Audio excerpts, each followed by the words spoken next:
Hi, I'm Kara from St. Joseph County Public Library, and today I'm going to show you how you can brew your own tea at home.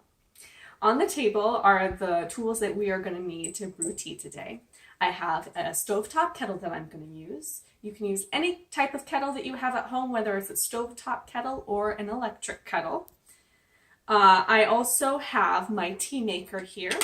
This is from Adagio Teas. It's called Ingenuity. And you just put the tea in and the water in together, and then it's going to come out the bottom. You can use any kind of tea maker you have at home, including any kind of teapot. Teapots work just fine. The reason I'm using this today is because it's clear so we can see the color of the tea. And that brings us to the tea. I have Darjeeling tea here. If you can see that, you can see they're these nice full leaves, so they're going to expand in the water and give us a nice full taste. Darjeeling comes from India. It's a lot like champagne. In order to be called Darjeeling, it has to come from Darjeeling, India. I also have a glass measuring cup that I'm going to use. Since I'm doing black tea, I'm just using this to measure. I'm not going to wait for it to cool off. If I were doing oolong or green tea, I would wait for it to cool off a little bit because the type of tea you are brewing depends on the type of temperature you'll need for your water as well as brewing time. For black tea, we want it to be boiling to really make those tea leaves expand. But for oolong and green, if you brew them at boiling, you're going to burn the leaves. So for oolong, usually it's about 180 degrees, and then for green tea it's a lot more delicate, so it's going to be about 165 to 170 degrees. I have a tea thermometer to measure the tea. I'm not going to use it today because I don't need to, but if I were doing oolong or green tea, I would measure it. If you don't have a measurer at home, you can just put it in your glass measuring cup and let it cool off for a couple of minutes. I also have a teaspoon I'm going to use to measure the tea today, and of course 2 teacups.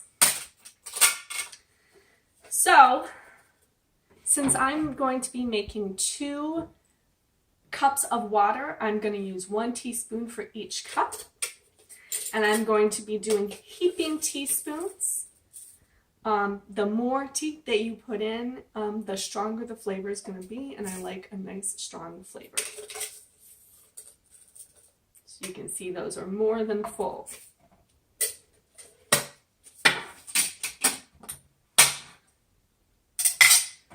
Okay, so we can see our tea leaves in there, and next I'm going to boil the water, so we'll be right back.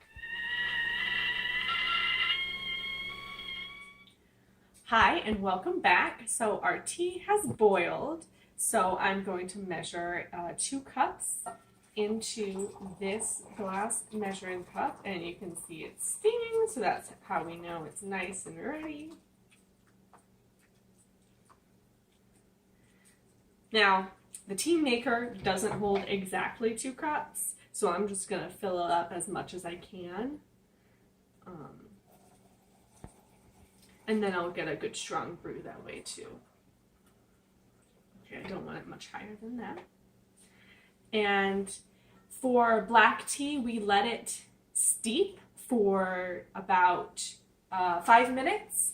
If you're doing oolong tea, it's going to be 4 minutes. If you're doing green tea, 2 to 3 minutes. And you can always test it if you're not quite sure if it's ready or not yet.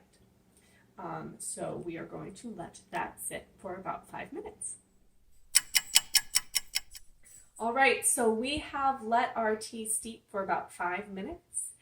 So you can see the color in here. I really love the color of Darjeeling tea because it's a nice amber color.